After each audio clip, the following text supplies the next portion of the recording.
zay efa trany amin'ny mandrakizay zany io resaka io fa tsy resaka androany io fa io a noho ny fitiavany ray ny zanaka no mahatonga anao ohatr'izay hitaona olona ho azy ny ray hitaona olona ho an'ny zanaka ny ray anome olona ho an'ny zanaka ny ray dia ireo olona reo a anompo an'io zanaka io mandrakizay anompo an'i Jesosy Kristy mandrakizay ireo olona reo ary ireo olona reo dia natao hitovy endrika amin'ny Jesosy Kristy zany koa tena tanjona fototry ny baiboly enao mitovy endrika amin'ny Jesosy Kristy ireo olona reo dia natao aneho ny voninahitry Jesosy Kristy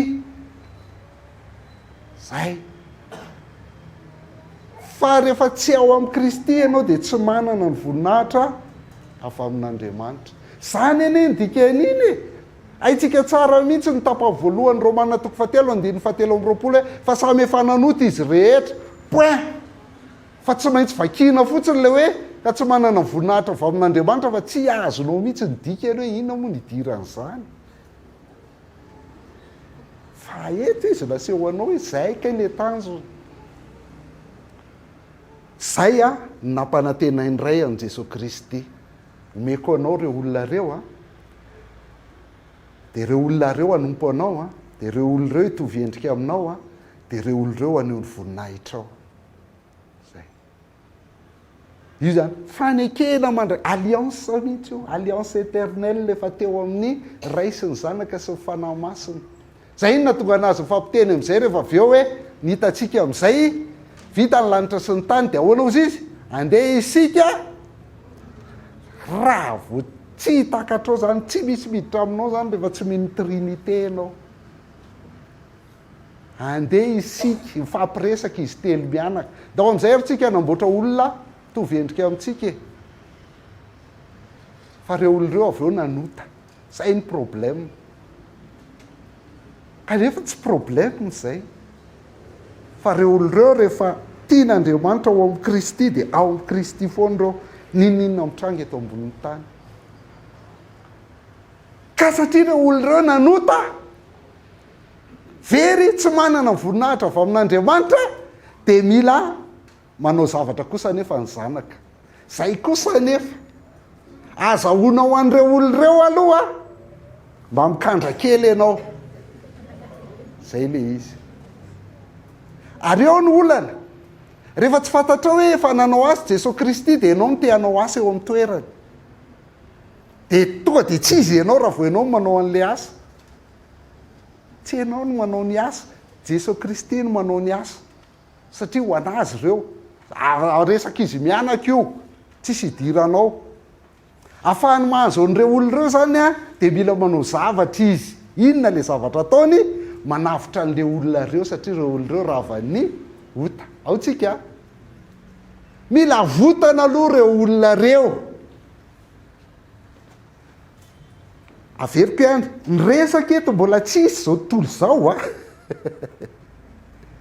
mbola tsisy ny lanitra sy ny tany ny mandeha ny resaka hoe mekolo le lara Jesosy fa zao ila mikandry lahy aloha am'ireo ka dao ary tsika hanao olona mitovy endrika amintsika dia andao hoe dao daholy dia lasa izy telo mianaka samy nanamboatra olona io ary le olona vita adamaseva atao edena dia hainareo ny toyany io talohany sy ny olona zany dia efa nanavitra ny dia efa napetraka Jesosy Kristy hoe anavitra an'ireo olona reo isy nanontany an'izay ana maly oviana le izy mbola tsisy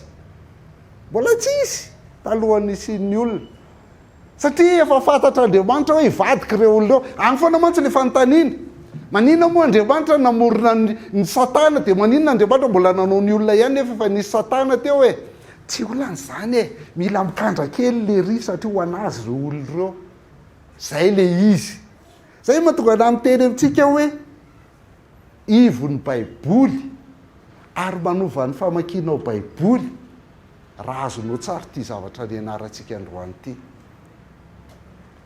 zay fantatra Andriamanitra tsara hoe hivadika amin'ireo olona reo fantatra Andriamanitra tsara hoe ho voageja ny fahotany reo olo reo raha vao mivadika amin'Andriamanitra, vadika amin'Andriamanitra. Dia tonga dia lasa izy sy ny taranany rehetra tonga dia lasa mpanota daholo ary tsy manana ny voninahitra avy amin'Andriamanitra. Fantan'izany fa amin'ireo olona very reo dia efa manana lista izy. Mbola tsy teraka koa reo olona reo fa voasoratra ny lista hoe tiana, tian'lahy, tiana, tian'lahy, tia. Hitanareo ilay olona nangalatra voasary tao ambadiky ny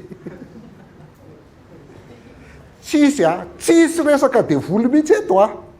Jesosy Andriamanitra mifampiresaka.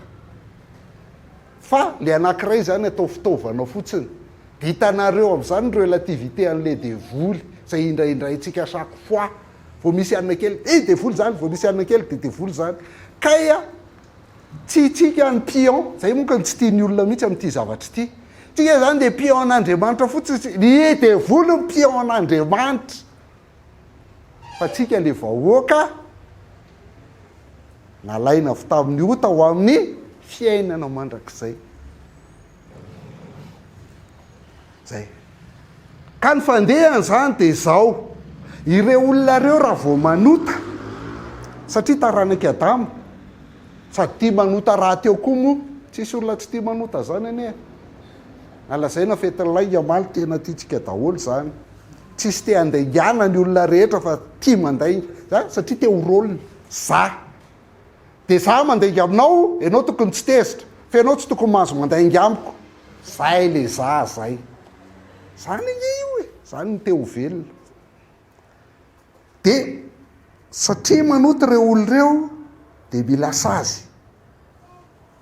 Inona sazy? Inona sazy ny ota?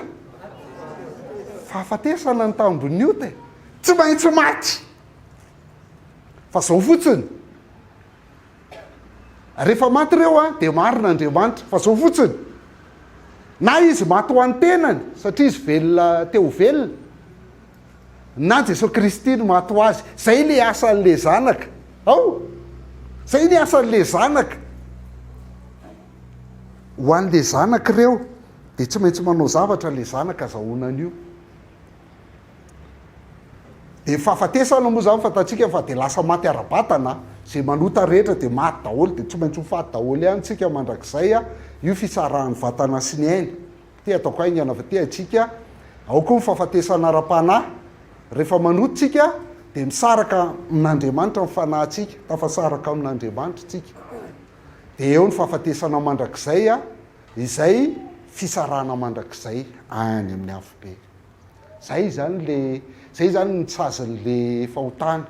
Ka ity tsy maintsy hiaratsika, ty voateraka tsika dia ty daholo ny olombelona rehetra. Ary ty na voavonjy ary tsika dia ty mbola eo fa mbola miandry le fiverenan'i Jesosy Kristy tsika fa rehefa miveriny tsika zay vao mitovy, rehefa miveriny izy zay vao mitovy aminy tsika. Fa ity a, rehefa tsy manaiky hoe Jesosy Kristy maty ho anao, dia ianao zany no maty ho anao. Zay tsisy afaty zay le izy fa tsy maintsy maty. Zay. Raha ohatra ka tsisy an'io fahafatesana io dia tsy marina Andriamanitra. Tsy maintsy misy ny fahafatesana. Ary hitantsika amin'izao fiainana izao le zany, zay le adéquation et intellectus. Mianatra tsika hoe inona ny atao hoe marina. Fifanarahan'ny zava-misy sy ny saingy. Zay ny atao hoe marina. Dia hitantsika fa marina zany satria maty daholo ny olombelona rehetra. Ary hitantsika zany rehefa velona ara-panahy tsika fa maty tsika taloha. Fa velona tsika zao. Dia ny zanaka zany mila manavitra an'ireo, dia izay mahatonga an'i Jesosy Kristy tsy maintsy maty eo amin'ny hazo fijaliana. Hanavitra an'ireo olona efa nomen'Andriamanitra azy ireo. Dia zay zany ny valiny mahatonga ny hoe oviana ny nahafantaran'i Jesosy Kristy hoe ho faty izy. Taloha ny nahariana n'izao tontolo izao dia efa fantany hoe ho faty izy. Satria hanavitra an'ireo olona, satria efa nisy alliance, fifanekena ny fanaovan'izy mianaka talohan'izao tontolo, nahariana n'izao tontolo izao. Zay. Dia ny tambon'izay zany a, raha manavitra an'ireo Jesosy Kristy dia tsy maintsy maty. fahafatesana ny tambin'le hitondrany ny fahotan'ireo olombelona reo dia fahafatesana. Petera voalohany toko voalohany 9:7 sy 12. Fa fantatrareo fa tsy zavatra mety ho simba na volafotsy na volamena no nanavotana anareo tamin'ny fitondran-telan-dala izay nolovainareo tamin'ny razanareo, fa tamin'ny raha sarobidin'i Kristy toy tamin'ny raha ny zanak'ondry tsy misy kilema ary tsy misy pentipentina. Izy nefa fantatra melo talohany nanorenana n'izao tontolo izao. Averiny foana feno an'io eo anaty baiboly fa tsy hitantsika mihitsy io. Sainy atao hoe mianatra mamaky baiboly. Resaka tompoko dia talohany nanorenana n'izao tontolo izao, fa amin'izao izy voaseho amin'izao andro faran'izao a noho ny aminareo. Noho ny aminareo igeny nanehoan'Andriamanitra n'izany. Zany efa vita e. Vao! Tezitra be ianao zao sa mianany ianao zao ohatran'ireny mihinana inona safaly ianao zao, fa ray amin'izay ihany.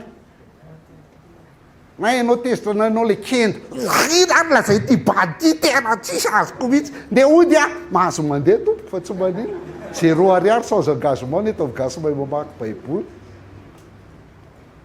Apokalipsy toko 17:15 efa hitantsika teo efa verenako ihany e. Ny olona tsy mekohaka eo anoloan'ny bibidia tompoko dia izay manana ny anarany voasoratra ao anatin'ny boky ny fiainan'ny zanak'ondry, fa io zanak'ondry io maninona? Ao hoe raha tsika amin'ny teny moa mba amin'ny teny nareo fa efa miesona be mihitsy le isa 2-3. Zany inge zanak'ondry io e. Efa trany io e. Fa tsy tamin'ny année 33 akory zay vao tamin'izay izy naseho izy. Naseho amin'izao andro faran'izao noho ny aminareo no nanehoanan'izay. Fa zay efa vita efa taloha. Jaona toko 9 ihany efa namaky ny 37 sy ny 44 tsika teo fa ny 39-40. Zao ny sitrapony izay naniraka dia tsy hamelako izy very zay rehetra tanareo. Resaka entran'izy mianaka ane io e. Fa zay nomen'Andriamanitra ny Jesosy Kristy dia tsy misy very fahatsangako indray amin'ny andro farany izy ireny. Fa izao ny sitrapony raiko. Tady foana tsika inona ny sitrapon'Andriamanitra.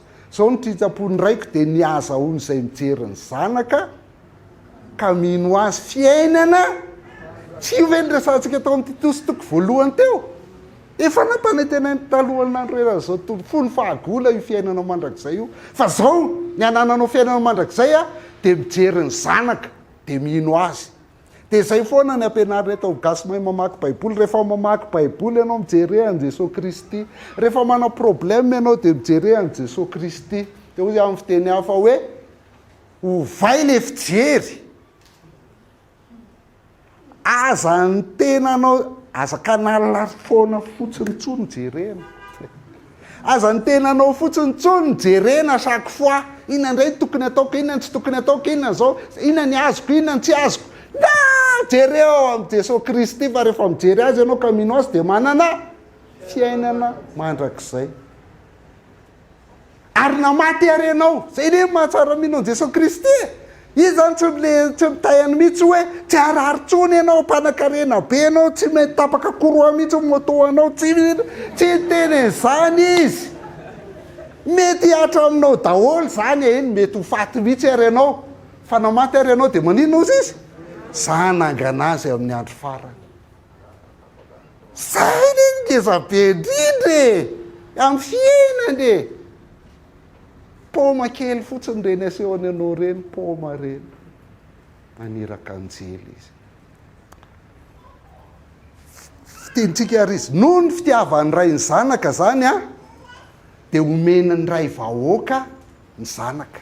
Omeny vahoaka ireo. Ary ireo vahoaka ireo dia hanome voninahitra azy. Ary ireo vahoaka ireo dia hitovy endrika aminy. Efa voalaza teo foana zay fa averiko fa veriberina foana. Fa le zanaka nefa mila manolotra ny ainy ho an'ireo vahoaka ireo. zay le vidiny azahoanan'le izy. Zanaka mila manolotra ny ainy a anavotana an'ireo oloreo satria ireo oloreo dia ao anaty fahotana, ao anaty fahotana. Raha vao fitany devoly eva dia nanota de lasa mpanota daholo izy sy ny taranany rehetrarehetra, de mila votan'i Jesosy Kristy. De ny fanahy masina amin'izay ny miasa ao anatsika zany, ny fanahy no mitona atsika, fanahy no mampiaiky atsika ny fahotantsika, fanahy no maneho atsika ny Jesosy Kristy. Asan'ny fanahy masina de hitanao fa asan'izy telo mianaka le izy, asany zareo le izy. Ianao zany inona fotsiny ataonao mijery an'i Jesosy de mino azy, zay ihany ny ataonao fa tsy hoe satria za Andriamanitra nanao an'ity asy ty, satria za Andriamanitra nanao an'ity asy ty de za zany no tokony omenao sy tiavinao. Asan'ireo zany ny anao mijery an'i Jesosy Kristy de mino azy fotsiny. Zay. Fa asan'ny fanahy masina no mampitodika atsika any amin'ny Jesosy Kristy. Zay ny asan'ny fanahy masina zay. Mampitodika atsika any amin'ny ray sy ny zanaka.